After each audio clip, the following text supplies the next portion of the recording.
yun, parang ihi. Parang dumadalo. Oo. Meron doon, Brad, sa baba, bago tayo umakyat dito.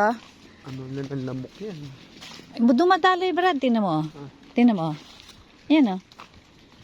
Mahina lang kasi, yan o. Oo. Di ba? Dumadaloy, di ba? Yan o. Doon sa baba, naririnig ko kanina eh. Naririnig ko kanina, yung nagpicture-picture pa nga tayo doon sa magagandang puno. Yun, naririnig ko yung tubig, lumalagaslas.